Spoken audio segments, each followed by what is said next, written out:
तो पुतिन गए हैं अलास्का डोनाल्ड ट्रंप से मिलने और दोनों की बहुत बातचीत हो चुकी है। पुतिन चाह रहे हैं कि अब चाह रहे हैं कि समझौता हो जाए यूक्रेन से।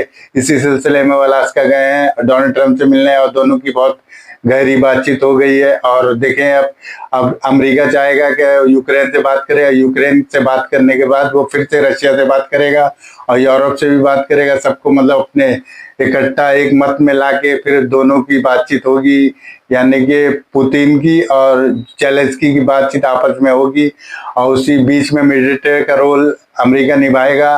अमेरिका की यही कोशिश है कि पुतिन और यूक्रेन के राष्ट्रपति की दोनों का समझौता हो जाए, यानी कि रशिया और यूक्रेन के मामले में समझौता हो जाए।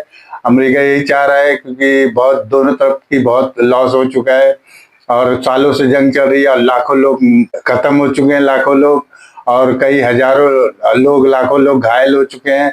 तो अमेरिका यही चाह रहा है कि बातचीत कर के मसले का हल किया जाए। और इसी के साथ एक नई केबल लाइन इसराइल और ग्रीस के बीच में बिछाई जा रही थी और उसे रोक दिया है। जैसे साइप्रेस भी था उसी में, और वो इंटरनेट लाइन थी जो समुद्र के अंदर बिछाई जा रही थी और उसे रोक दिया है टर्की ने।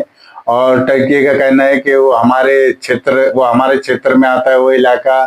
तो उसकी फौजों ने जाके वहां पे जो सर्वेक्षण का काम चल रहा था, यानी जहाज था पानी का, वो पानी पे मैप देख रहा था कि किस तरह वहां पे जाके हम वहां पे काम कर सकते हैं। तो उसी के साथ टर्की की सेना ने जाके वो पूरे क्षेत्र में जाके रोक दिया काम, क्योंकि टर्की का कहना है कि वो हमारे क्षेत्र में जल क्षेत्र में आता है। और इसी के साथ टर्की की पूरी मतलब इन्वॉल्वमेंट हो गया वो मामले में लेके। अब देखें आगे की इन लोग की रणनीति क्या होती है। चैनल लाइक कीजिए, सब्सक्राइब कीजिए, बेल आइकन दबाइए, दबा के लाइक कीजिए, सब्सक्राइब कीजिए।